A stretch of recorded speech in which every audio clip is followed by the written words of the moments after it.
Okay, so I'm waving to say hello. Let me just. All right. So we are doing Sasuke Shiden, Book of Sunrise, and this is going to be the part one. So in part one, we're going to go over my first impression. So that's basically like how I felt about it, like before I went in for the review watch. Um, and then we're gonna go with like the major characters and the setting, because the setting is gonna take up more than I think people are gonna realize. Because there's a lot not really said in the anime that if you like, technically watched everything, you would like kind of get it. Um, so first impressions are, this is the I guess the third time skip from the first chapter, or the second time skip from the first chapter, because there's a couple. So this is 2 years after the war arc, so pretty much after Kaguya and stuff like that. And we see like we don't see all the Konoha 11. We just really see. Mm, sorry, I had Jojuro. So we just really see Ino Shikacho, and then we see Team Seven. That's really it. It's like 5 episode arc, which is really short for a Naruto arc, but it goes well. It goes quick. Every episode has a good action scene. There's not really slow episodes, so that works in his favor. Um, so like it's just funny to me because I remember even when I first watched this like show, not the show but this arc, these episodes, like I watched it like towards the end of the pandemic, like in 2020, 2021. But I mean, it came out in 2019, and like there was no promotional material for this. Like there was no marketing to be like, hey, like this arc is based off of this book. And I remember like off the top that the Itachi novels and stuff like that, like they definitely have marketing, and I see that marketing around sometimes. So I just thought that was interesting. And um, what else? And then oh, the opening. I think it's Kara no Koro. That's how you say it. I forget who sings it off the top of my head, but I really like that opening, and I think I like it because I think the character designs for the Konoha 11 kind of peak like in this like time period for some characters over others. So like between like the Boruto looks and um the blank period looks, that's what it's called. Um it's like kind of like at least every character gets one good one. Rock Lee kind of his Boruto look is like I don't like it, but I like his. It's still basically the same one concept. Rock Lee doesn't change, but we get 1010. 1010's look is my favorite. Choji I also really like. It makes him look a little bit more mature than he acts, which is good because like he still is maturing. They all are. And then Naruto is his. Hi Mercy, is my dog come up? You wanna come up? No. All right, she just wants a pet. All right. So Naruto's peaks. I want to talk about Shikamaru and Kakashi's look because they technically are like the quote unquote like the standard issue of the Konoha, and I think it's the worst of like every generation. Like I think Boruto, like it looks a little like make them look a little like round in the belly, but like I like it because it's also just like longer than the OG jacket, so it covers more and it just looks more like armor. Compared to the jacket, it just looks like a sports coat. So like from part one and part two. So and then I don't like it. I like the like raised collar. Like I like that aspect of it, but I hate the pads. And that's why I think Kakashi looks way better than like the rest of his group, like the rest of the Konoha village, because he doesn't have the pads. He has like the increased torso length, but he keeps the like the short, the sleeveless, And I think that, and it just looks so clean, and it's all black, and I like that because like Naruto, Sasuke, and Kakashi are like wearing all black because they're in mourning, and it makes sense because like everyone else, like in terms of the ninjas, they're probably happy that they won the war, but it's like Kakashi, like and them, they had to kill like basically Sasuke and Kakashi had to kill his family to save the world. You know what I mean? Because like Obito is Uchiha, so it's kind of crazy. And then like Naruto had like the second bittersweet goodbye with his dad, so it makes sense that they would be in mourning over that. And like Sasuke's story in this arc is about that, so it plays really well. Sasuke, just to mention his outfit is it's just black. It's just all black. It's like not even like stylized clothing. It's just like he's wearing like a shirt, a pants, and it's black, and a cloak. But then that's like the official look he goes for it with. And in Boruto, he gets different stuff. Actually, in this arc, he's wearing something different from the last, so I thought that was interesting. Um, so what else? So that's the first impression. So in terms of characters that we actually see, like, so we'll go by like pretty much village or land. So we'll start in the Hidden Leaf. So we see Inoshika Cho. We see a character like he's named Tadachi, and he literally dies like first 5 minutes. But I just put him because he's supposed to be like an Ambu, and it's like I put that there because his like the beef is with the Anbu side of Konoha. They're not beefing with like the Kage specifically. So that's like um I thought it was like important to notice.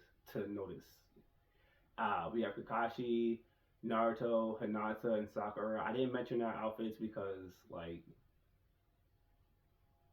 I feel like Hinata's Boruto outfit and her blank period outfit look really, really similar, and like the only real difference is like the sleeves, like and she just has more sleeves.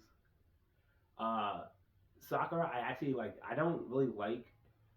I like her Boruto look the best. I think it's like her best look, period. And I don't like it. Just clean. I don't know how to explain it.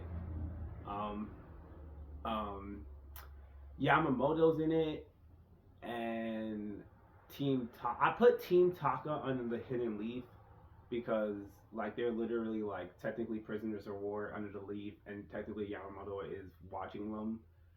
Um, and then we get like, I mean, but all those characters kind of like show up like at the end, like at the beginning and at the end, because like it's kind of like Sasuke out on his own. That's kind of a plot.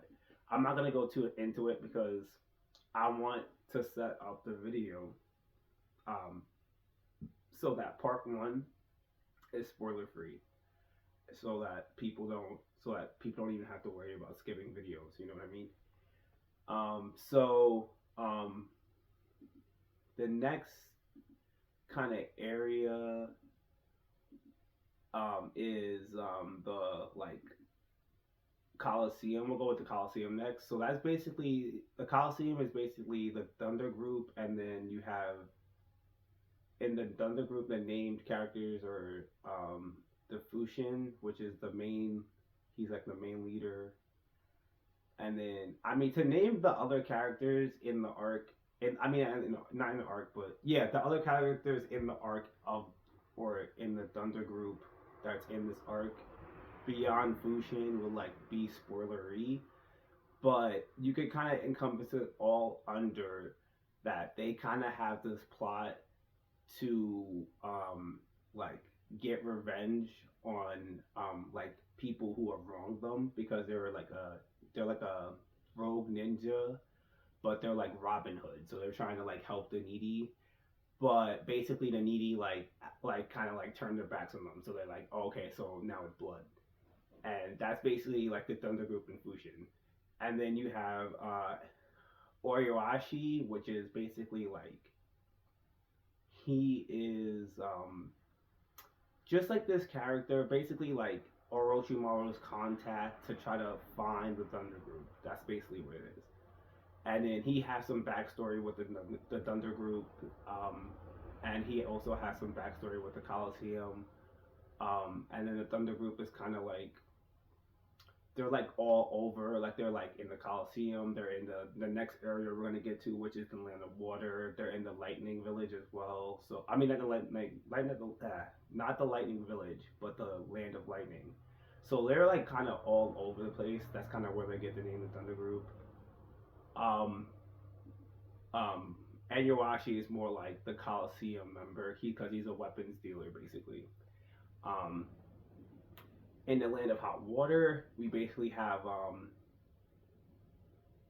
what's the Land of Hot Water? So the Land of Hot Water is basically um oh wait I oh yeah, this is multiple parts. So we'll go to the background and then we'll go to the individual areas because it'll make a little bit more sense that way.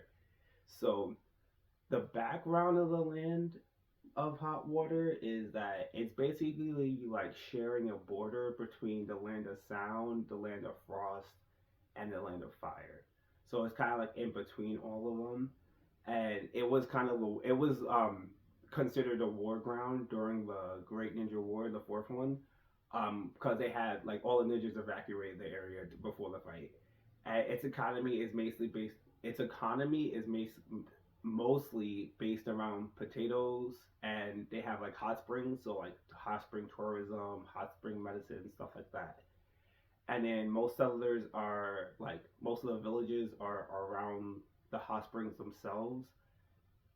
So like, and then they also have like a daimyo, so they have like economic standing and considered an official country. It's not like the hidden, uh, I don't remember, the hidden rain village. I think it is. No, I don't know. Maybe I'm forgetting, but it's considered a official village.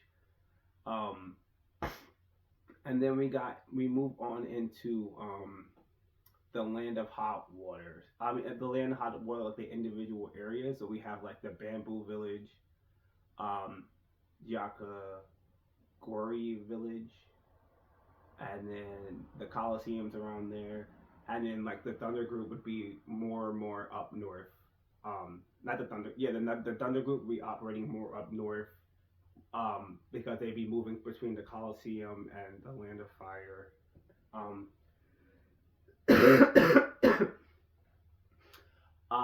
because of that, we actually see appearances from the Kage, the other Kage besides just Kakashi. We get the Raikage, and then we get the Misukage as well. And then a little thing with the Yagagura village is that the Yagagura village is actually like considered like the ninja village of the Land of Hot Water. And what's crazy about that is that Hidan's actually from that village. And this is like where the backstory comes into play because basically Hidan, like, he was a ninja there first. And then we'll move on. We kind of skipped over this a little bit, but basically there's a clan called the Chinowiki clan, which is like kind of like what she. So basically, like the Chinowiki clan is working with the Thunder Group. That's basically what it is. So that clan is basically like from the Land of Lightning, but then they kind of got imprisoned in the Land of Hot Water. And like the crazy thing about that is that the Uchiha did it, so like they kind of like have a death like warrant on Sasuke over it. And like Hidan basically like found this clan, the Chinowiki clan, and then like they kind of like all murdered each other. And he kind of like, I guess that was what made him go crazy because after that, that's when he became a Joshin and a Joshin occultist and like started doing all the ritual stuff. So I thought that was like a really interesting backstory to the Land of Hot Water. And like actually the arc, the Land of Hot Springs arc takes place in the Land of Hot Water. So we get a flash forward in Boruto, an arc directly kind of like showing the Joshin's roots and like kind of regrowing, and it makes sense because that's kind of where, like, you know, Hidan's from that area. So I think that was really interesting. And that kind of like sums it up for just the characters because I didn't want to like like in the plot synopsis, we can go into like the different members of the Shinigami clan. We can go into like the different members of the Thunder Group because that's like where the plot comes along more so. But this is kind of the overview of this first arc, and we'll like kind of see you in part two.